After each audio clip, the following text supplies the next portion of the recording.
My name is Laura, an addiction advocate. It's the best way I found to put it. Um, this podcast is a way of opening up the door to discuss addiction, discuss where it comes from, the mental health pieces of it, brain pathways, genetic links, societal pieces, history, generational trauma, uh, as well as the many, many ways of recovery. In addition to family support. So, how does family and loved ones support the person, as well as how do we support the family and loved ones that are uh, helping somebody through this, right? Um, in addition to all that, this is also a space for those who have suffered from the disease to share their story, what that looked like, how did it get started, what helped, what didn't, words, and what are they doing now, that kind of thing, right?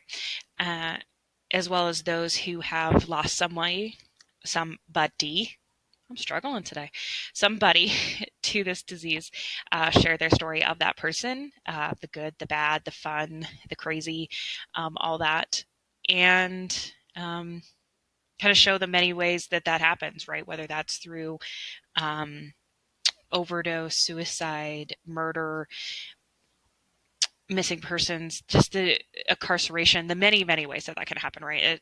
It's so big and vast. So, um, mainly to kind of work on helping society understand where this all starts, what it is, and help kind of banish a little bit of that shame. So, all that being said, today we're going to talk about AA, which is one of those many, many ways of recovery. Um, there is a really cool history behind AA. And I want to just kind of talk about it and talk about how it started and how it helps people and just all of that all that fun stuff. Trigger warnings for today. I don't think there's a ton. Just for talk about alcohol, and I am going to say alcoholics. Some people find that as a derogatory or upsetting term. I'm going to use that because that is how they choose to use it. They say Alcoholics Anonymous, and it does say alcoholics several times throughout the big book, throughout the 12 Steps and 12 Traditions book. They say it throughout the website, so I will be using that terminology. I understand that some people choose to use addicts or those with an alcohol addiction. Many different ways to say it. I will choose to use alcoholics simply because that is how they've chosen to use it. There you go. So with all that said, let's go ahead and jump right into it. So Alcoholics Anonymous, just as an overall statement, is a free support group that allows alcoholics to support each other through sobriety using the big book, which I'll go into a little bit more, their own experience, and community. There's no education needed. These groups aren't run by a licensed therapist or a peer support person or anything like that. These are run by your regular everyday Joe, right? That's been through it, understands it, has the experience, and wants to help others. So these are just everybody helping each other, right? This is very much a community situation. They call it a fellowship, which in turn means just fellow people coming together to create a relationship, to create a group, to make it work, right? I don't know if anybody's heard the Serenity Prayer, but I kind of wanted to say that again because I love it so much. It says, God grant me the serenity to accept the things I cannot change, the courage to change the things I can, and the wisdom to know the difference. And I think that just speaks really well to just the whole concept of it. The history behind it is actually pretty interesting. If you ever get bored and want to watch a movie, it's called My Name is Bill W. And it goes into how it got started, and I think it touches a little bit on Al-Anon, which is for those families. Those touches a little bit on Al-Anon, which is a support group for those who have a family member with an addiction issue. But it's a dramatized version of the history of AA and how it got started. But it's actually a really good movie. I loved it. I showed it a couple of times while I was running groups, and most of my clients really enjoyed watching it. But it's a good movie. But the general concept, It started in about 1935 in Akron, Ohio, by a gentleman named Bill W., who was a stockbroker, and Dr. Bob, and this is how they put it on the AA website, who was a surgeon. They were both alcoholics. They had both used the Oxford group, which was a non-alcoholic type fellowship that used kind of more universal spiritual values in everyday living, which was kind of like, okay, if we're more spiritual, then we'll be able to stay sober, right? That was the concept. Bill had gotten sober through the Oxford group, and then as well as the help of a friend named Ebby. And he had continued to stay sober by working with other addicts. And that was kind of how he had managed to maintain his sobriety. However, those that he continued to work with never seemed to be able to maintain their sobriety, right? He'd work with them, he'd kind of get them to a sober point, but then what he was teaching or his principles didn't quite get it as far as as they needed to continue to be sober. And then Dr. Bob wasn't able to get sober through the Oxford group. It just, for some reason, things just weren't clicking. There was another member that was trying really hard with him, and just things just weren't clicking for him, and it just wasn't working. And so they had reached out to Bill because they knew that Bill had seemed to have some success. And so they kind of set up this meeting between the two. And during this whole meeting, Bill kind of explained his thought process behind addiction and alcoholism, and his follows along with that addiction as a disease concept, which I went over in my episode 2 about the disease of addiction, right? And so he felt that it was a disease of mind, emotions, and body, and how those all kind of connected. And if we can kind of work on all of those pieces, that helps the person obtain and maintain sobriety, right? And he had learned this from Dr. William D. Silkworth of Towns Hospital in New York. He had been a patient of Dr. Silkworth's a couple of times as he had worked through his alcoholism and trying to get sober. And for some reason, once he was able to kind of get this idea of like, it's a disease of like all of these parts of myself, he was able to kind of like, oh, this makes sense. And once Bill was able to explain this to Dr. Bob, all of a sudden it kind of clicked for Dr. Bob as well. And as I've said before, when I teach this concept to my clients, once they're all of a sudden like, oh, my brain does that, what the heck? It kind of clicks for them too. So kind of almost a universal concept of that really kind of clicking. But Dr. Bob and Bill used this understanding to work with alcoholics at Akron City Hospital. One other patient obtained sobriety. So they started working with this specific other patient and kind of started teaching them the same concept. And once that other patient kind of grasped it, they got sober. And then the three of them kind of became the first quote unquote AA group, right? It wasn't really called that yet, but they kind of formed that like nuclear kind of group there. And from there, they kind of started to grow out from there. So in the fall of 1935, the second group kind of formed in New York. And then there was a third one in Cleveland in 1939. So it started out fairly slow. As you can see, it kind of was like, we're getting there, right? But it's kind of happening slowly. Over the course of about 4 years, they got 100 sober alcoholics, which is a lot better than 0. 100's freaking awesome, especially when you picture like the ripple effect, right? Because you've got an alcoholic in the family and it's causing stress and issues at work or at home with wife and the kids and the family and everything else. So like when you've got an alcoholic that's sober, that then decreases the amount of stress that you're dealing with at home and at work and things like that. So that 100 creates a ripple effect of Lord knows how many, right? In 1939 was when they published the first basic book, or wrote the first basic book, I should say, Alcoholics Anonymous. And it explained kind of their methods and philosophy up to that point. It did get changed up and rewritten over time, but this was kind of their first basic concept. This was the first core 12 steps, and it also had a history of like 30 or so members. So some of those first members that really came on and really were able to obtain sobriety and really stick with it, and that were willing to kind of share that with the rest of the members. They put their stories in there, put their kind of methods, what makes sense to them, what helped them, that kind of thing, kind of dropped it in there, right? And this was the start of the 12 steps, right? I did find elsewhere that they started out with 6 steps and then increased it to 12.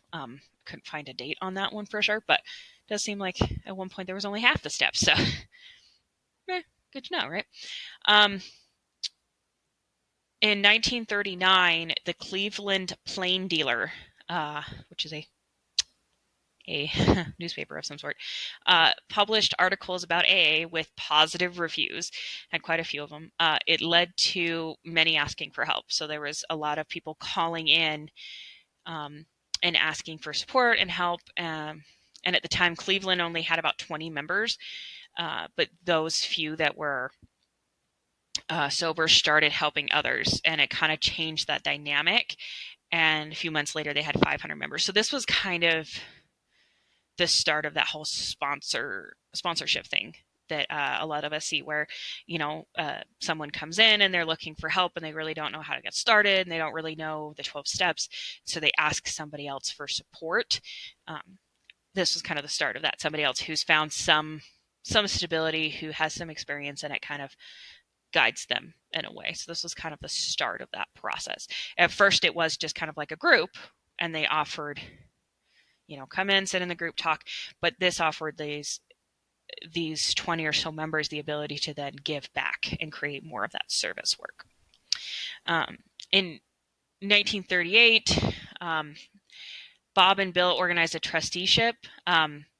They were attempting to get large sums of money to try and grow it quite larger.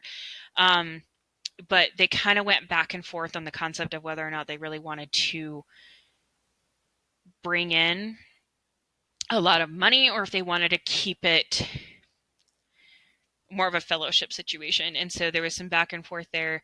And it seems like they ended up not gaining a whole lot of large sums of money, right? They end up keeping it.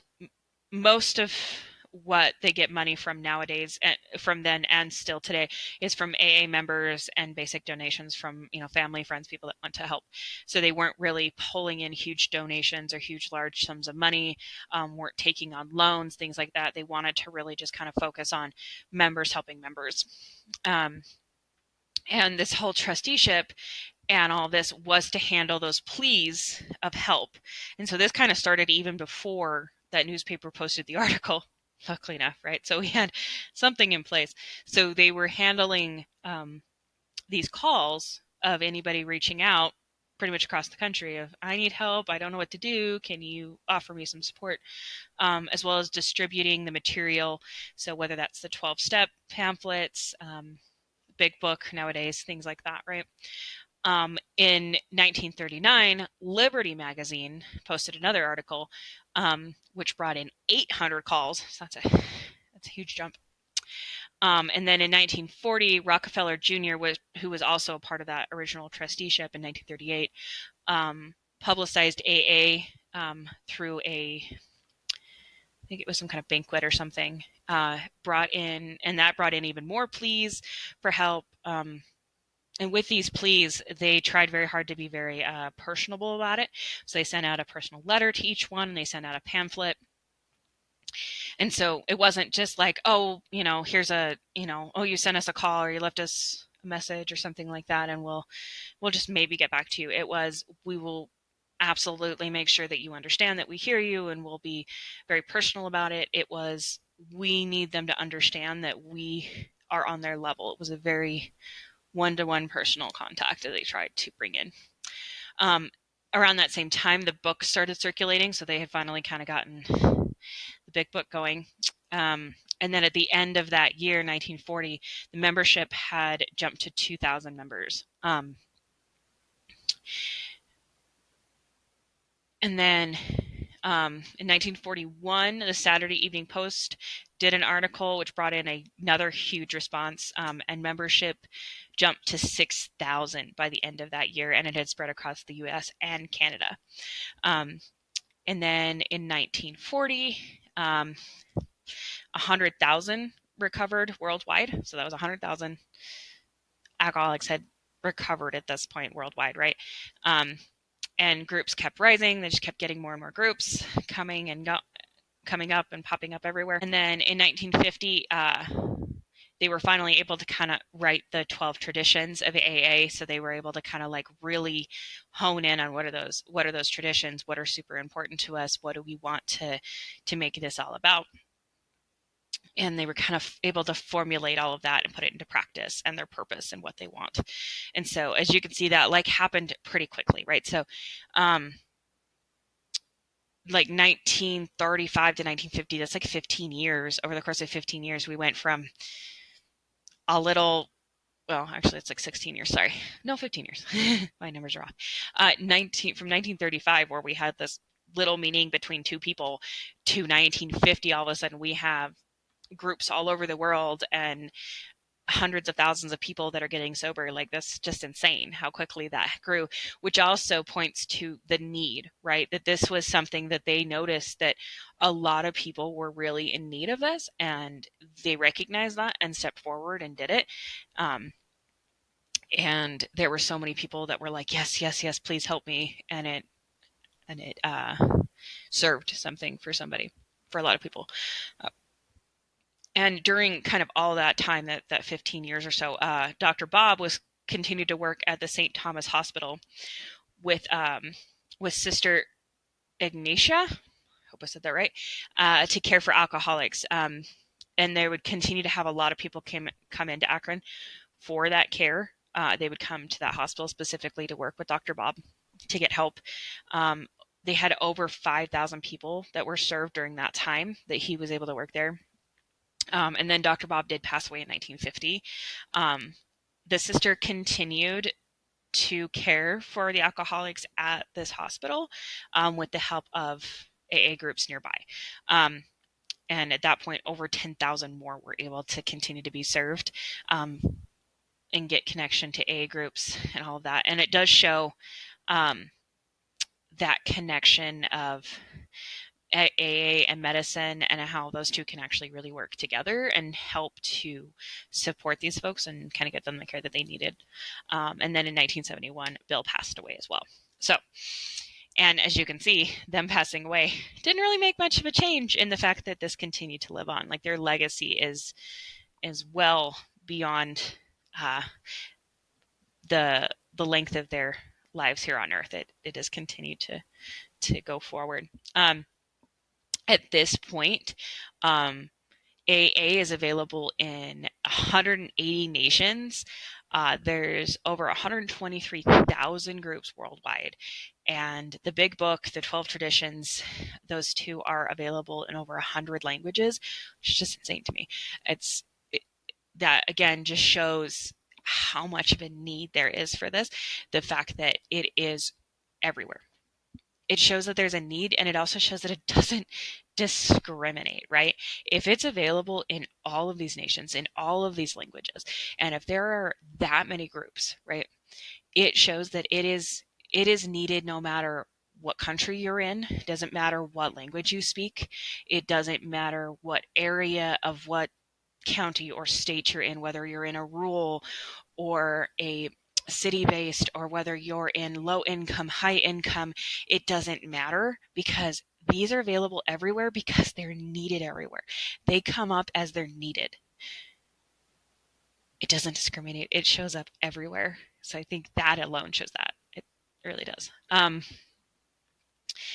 In the name, Alcoholics Anonymous, right? So why is it anonymous? A lot of people ask that question, right? and we're working on banishing the shame by being open and all of that here on this podcast. But I want to touch on why they feel like it's important to stay anonymous, and why I continue to take stories that post anonymously. It provides protection from identification. It provides safety for newcomers, right? Disclosure should be a choice, right? And a lot of that is because there is still that discrimination that comes up for somebody who has an addiction problem, right? Whether that's employers or relationships, maybe the family doesn't even know, right? And it could become an issue with the family. Like, there are some families that could very easily completely disown you if they knew that you had that problem, right? So it's one of those things that, like, as we try to work and become louder and we're open about this, the hope is that some of that will lessen over time, but it doesn't take away from how society is today, and doesn't take away from some of the unfortunate ramifications people can get from this coming out, right? It's also why we have such huge protections for those that are in treatment centers. We have HIPAA, right, which is the Health Information Protection Act. But we also have CFR 42, which also protects those in substance use treatment, and it puts an even higher level of protection for your health information for those that are in substance use treatment, because again, there can be so many things that can go wrong and so much trouble that people can get in just for that getting out. So there's a reason for that. So on an individual level, that's why. At a media level, it puts everyone kind of at an equal standpoint, right? Keeps them from exploiting it. It keeps people from exploiting it. So, right, like, we can't have wouldn't have like a congressman come out and be like, I'm a member of AA, right? And then, like, using it as a way to, like, get extra things or get ahead on their campaign or something like that, right? That kind of keeps that from happening. Or if, your boss comes in and you come in, right, and you're both a member of AA, right? Maybe they're a member in this group and you're a member in this group, but the problem is, if you're both members and, like, it might create an uneven playing field, right? Because then you might feel like, oh, well, he knows I'm a member and I know he's a member, and then it could create an issue where you don't feel like you're safe because he knows something that he shouldn't know, right? It's one of those situations where we're trying very hard to make things even and equal, because the whole idea is that everybody's on an equal playing field, right? So with that, there's some rules that they try to put in place, like, be careful online. So you don't want to try not to break your own, right? Don't come out. If you choose to, that's your own choice, right? But don't break other people's anonymity. You can disclose if you're in recovery, like if you're a recovered alcoholic or if you're a recovered addict, but don't disclose if you're a member. That's something that they frown upon and try to keep from happening. Never use full names or faces if disclosing as a member. So if they're going on like a TV show or a documentary or something, they try not to, like, come out as like, I'm a member of AA, right? Like, they try to, like, kind of backtrack that a little bit. If a member passes away, they generally won't disclose that they were a member. That's up to the family if they choose to, like, put that in their obituary or something, but make sure that they don't disclose any other names. So again, trying to maintain that anonymity so that other people around them continue to maintain that as well. Yeah. And then the big book, like I said, I mentioned it. The entire thing is available online. If you go to aa.org, they actually have the entire thing. Available. Like, you can just pull it up and read it if you'd like to. You can also buy it, right? You can buy it off their website. You can get it on Amazon. Like, you can get it on Kindle. Like, you can get it anywhere. Like, it's really easy to get, which is also awesome. It tells a lot of stories of recovered alcoholics, tells Bill's story, tells the story of, like, the history, how things got started, all of that.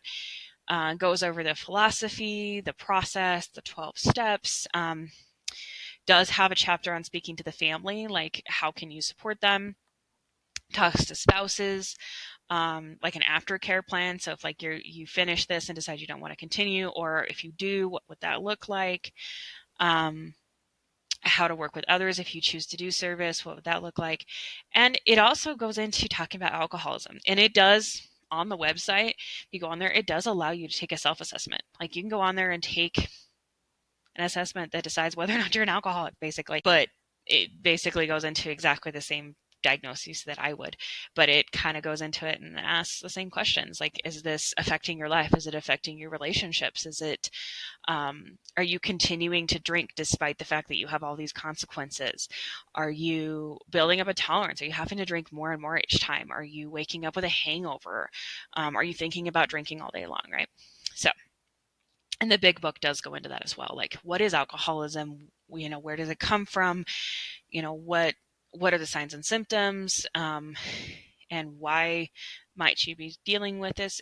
It does try very hard to get into the nitty gritty of it. So it's not just come to this group, listen to a bunch of people talk, and be on your merry way, right? It does spend a lot of time trying to get you to understand what's going on, which understanding is one of the biggest parts of this, because if we just kind of go in and pretend like we know what we're doing, right? Having some understanding can be the biggest part, because that's when things start to click. Again, when we learn that it's a disease or that it's a problem of our mind and our body kind of working against us, we can really kind of start moving forward and being like, oh, okay, so I might have some ability to work on this. Where do I make some changes and how do I make changes? Things like that. As far as meetings go, there's different ways. So there's open meetings and closed meetings. So open meetings are like anybody can join at any time, right? So that means that like newcomers can join, this week and not next week, but can, there's no like set amount of group number, and then you have to set amount of group sessions, and then and then it starts over, and that's the only time you can jump in, which would be a closed group. So closed group would be like there's 6 sessions, and you start during those 6 sessions, and then no other new members can join until the 6 sessions are over. So closed group generally means we kind of just have these members, and it's a way of kind of creating a cohesive kind of uniformity in that group. And then you can start again with a new group, and it allows some amount of like consistency. But an open group is generally those ones that it's just like, we're going to just have new people kind of coming in and out as you go. So that's something you might want to decide if like, are you okay with like new people kind of coming in and out, filtering in and out as you go each week? Or would you rather have it where it's the same people every time, and maybe in a couple weeks they are willing to let a few new people in, and then you close it again. They do have in-person groups, and now they have a lot more online groups. Didn't used to be as much of a thing until, of course, COVID happened, and now we have all these options. They can be held kind of anywhere. A lot of churches hold them. Sometimes you can find office buildings that'll open them up at the end of the night for that. Treatment centers, rec centers, clubhouses. I mean, if you literally just look it up, you can find groups all over the place, right? They have a couple different styles depending upon kind of what you're looking for. They can have discussion where it's literally just everybody just kind of talking about something. They might have a speaker come in. Sometimes they might have somebody who has really been successful in this kind of come in and really kind of give their speech, give their talk, and kind of be open about kind of what they've done. They might have one that's just for newcomers or beginners, and they come in and they just kind of like go over the new process, things like that. They might have like one that's just focused on the steps, traditions, or the big book. And so that one might be more of kind of like a learning group where somebody comes in and just kind of teaches on a different step, and they kind of go over it and work on that step that time. They also have ones that might be more geared towards something specific. So they can be women's AA, men's AA. They can be, I've also seen them where they're geared towards ones that like have a co-occurring mental health issue. They're like AA with bipolar, AA with anxiety, right? Like where they're like, okay, those that really suffer from this, let's bring you in, right? Or more ADA accommodations, those that maybe AA with some developmental issues, things like that. Maybe for older folks, senior citizens, young adults, teens, right? Different age groups. So kind of all encompassing. There's a way to kind of find one that maybe matches you or works for you better. The process is kind of like the chair. So whoever's kind of like really the go-to, the one that kind of runs that group, will usually open. Sometimes they have a moment of silence or the serenity prayer that I read in the beginning. Might do a reading from the big book, talk about that statement of anonymity, right? Like remind everybody, we're going to keep this anonymous. Everybody kind of share some experiences. They might get up and kind of talk, share their story or share what they need to talk about. Usually close with a prayer or a moment of silence again. And then afterwards, it's usually like some social time. That might be where you kind of find a sponsor or you kind of get to know people in the group, ask questions if you're new, that kind of thing. Yeah. And then sponsors, right? So a lot of people think sponsor means like you need to have this person to like bring you into the group and introduce you and all that. That's not how it works. So they don't need to vouch for you. This is somebody who meets with you on like literally an equal playing field that just helps you kind of navigate this process, because a lot of people are like, oh, I'm just going to go to this group and it's going to be super easy and I'm going to do. It's not. It's hard. It's difficult. It's a lot of work, right? Especially if you do plan to actually go through the 12 steps, that can be confusing and a lot of work. And so having a sponsor, it's kind of like a friend to kind of just walk beside you and like point out, oh, there's a rock there, careful. Or, hey, you see that ladder right there? This is kind of how we climb that ladder, right? It's kind of a way to kind of guide you and just help you along the way. Point out maybe some pitfalls that they've maybe fallen through, help you kind of understand, well, this is what that step means, or, maybe this is how I've understood that principle.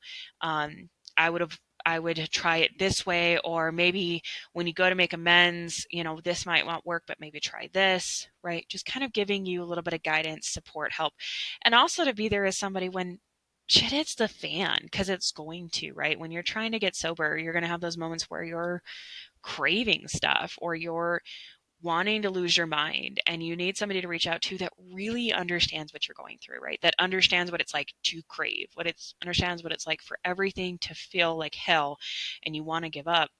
And that person's going to be there to be like, you know what, I understand, talk to me. Or, hey, let's go get some coffee. Let's talk about it. Let's talk about something else. Let's focus on something different, to help just kind of get you through those tough spots.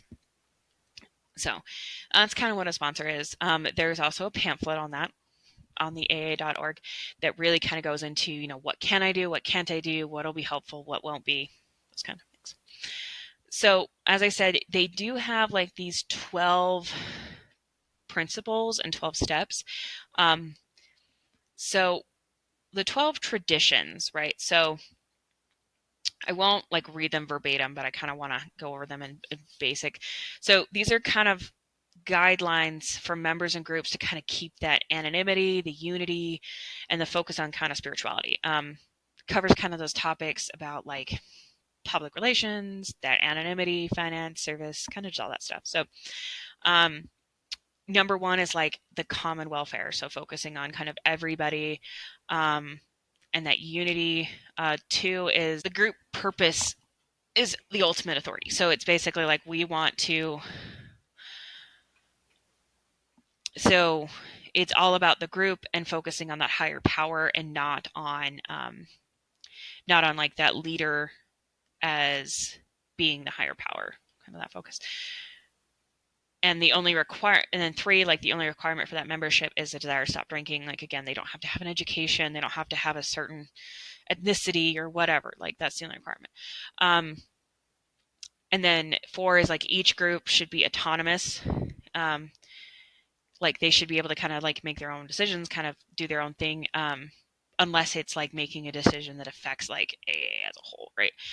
Five, each group has but one primary purpose, and that's to carry that message, right? And it's to like help other alcoholics get better. Um, AA is to never endorse, finance, or lend AA name to any related facility or outside enterprise. So basically, they're trying not to like, oh, I'll give money if you'll do right. There's no like, I can't think of the word right now. There's no like back and forth of the money unless it's like, unless there's a reason like if we don't help with this, it might divert our ability to continue our mission, right? So one of those. Um, and then the A groups, and then 7A groups should be fully self-supporting, right? They're able to kind of like make their own ability, right? They shouldn't need outside contributions. Again, we're not pulling in grants to make this hard. 8, and Alcoholics Anonymous is like non-professional. Like they're not looking for employees, right? Um, unless it's like their centers, like their main centers, they may employ like specific workers to like take in like those phone calls, things like that. But generally, it's like based upon the members doing service for themselves. And then 9, so it's not never. It says ought never be organized. So it's kind of one of those, but we may create service boards or committees. So it's one of those like they're not trying to create like a pyramid or like we're ahead of you and we're right. They're trying to keep it as equal as they can, right? But have some boards and committees that kind of help to make sure that things are kind of running according to the principles and supporting their purpose, right? And then 10, Alcoholics Anonymous has no opinion on outside issues, right? So they're not going to get involved in like those public or those political issues. They're trying to like not drag their name into it, because again, then that creates a whole other issue that we don't want to get into.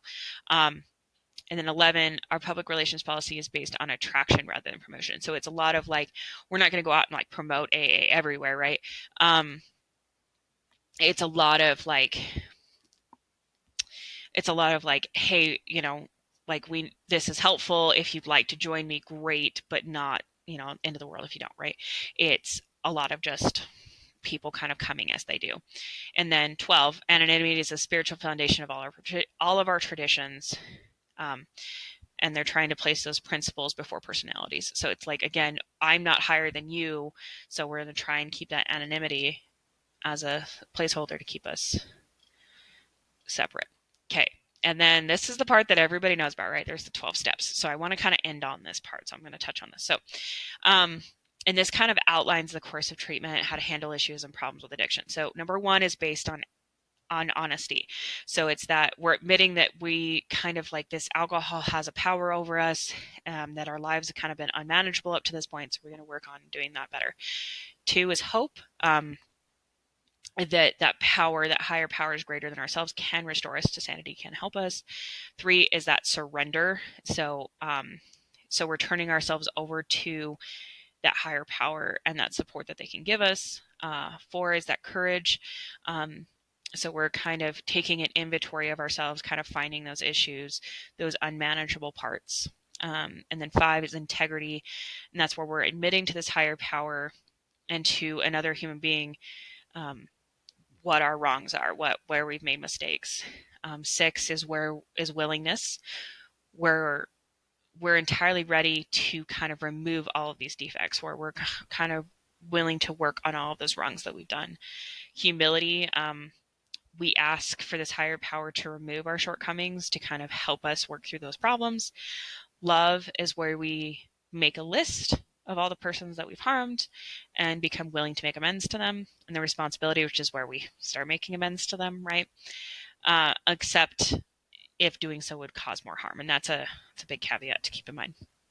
And then 10, discipline, which is where we continue to take personal inventory. And if we do another wrong, we promptly work on changing that. Awareness, we just consciously stay in contact with that higher power, and kind of help them keep us in kind of check and spiritually aware, and recognize the power that they have in keeping us safe. And then service. Once we have that spiritual kind of awakening, through these steps, we're able to then kind of carry that message on forward and practice these principles in all of the places that we go forward. So, all great principles, right? Honesty, hope, surrender, courage, integrity, willingness, humility, love, responsibility, discipline, awareness, and service. These are all amazing concepts. And I go back to a lot of the AA kind of sayings. One of my favorites is HALT, right? Don't ever make a decision if you're hungry, angry, lonely, or tired, because our emotions tend to be all over the place when we're in any one of those places. So AA is a great resource, and clients who are in like a treatment center, I'll usually say, like, as you're getting out of this, I always suggest trying to find a sponsor, trying to get in an AA group, because this community will help keep you sober going forward. There's a lot of people that are able to use use AA as a way to get sober and stay sober, and that works perfectly for them, and that's wonderful. There's a lot of people that in treatment center to do that and then go on to this. That works too. There's some people that start out in AA and they're like, nope, this isn't quite working for me. I need to go back and try again. I need to try a treatment center and then try this. There's some people that try treatment centers and never try AA because they're like, I just can't do that. Whatever works for you. This is just one of the many, right? In terms of family and loved ones that can support, like I said, there is Al-Anon, which is kind of an akin to this, that they can go meet at. And like I said, that movie, My Name is Bill W., it actually, towards the end, it talks about, it shows his wife kind of deciding, I think I need a group for me and the wives who are going through all of this. So if you want to, that is a great chance to kind of like see that and recognize that as well. In addition to, a lot of these groups are pretty open to having loved ones come along with them. I've done that for a number of people I care about, where I go with them to a group for the first time or two, and just sit. And, you know, when they ask, you know, who are you? Why are you here? You're just like, I'm a support person. And they're like, cool. And they let it go. Right. And it's a great way for them to not feel so alone and scared, because sometimes going by yourself is scary. So just being willing to go and sit with them is a great way to do it, right? Or maybe you drive them to it and you sit in the car, or you drive them to it and you sit outside the meeting, right?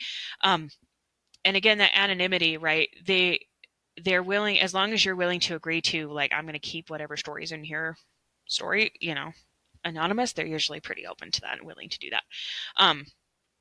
But always double check, right? They might be like, well, I prefer you step out, which is fine. Be open and understanding of that piece. But if your loved one needs a little bit of extra help, sometimes just going and sitting with them is a big deal. So, yeah, I will link aa.org below so that you can look at the big book, the 12 traditions, and it links ways to find your groups nearby as well. So, all that, you know, like I said, we're working on kind of banishing that shame, but we're also working on understanding what addiction is and all the different ways that we can kind of find help and the different options there are out there for us to support each other in it. But let's keep making these conversations loud. Let's share our stories so society can see addicts as people and understand our loss and our stressors. Yeah, make sure you subscribe if you'd like to share your story, or if you have suggestions on things you'd like me to cover. You can find me on Facebook, TikTok, YouTube, or my website at A Family Addiction. But yeah, tell me your story.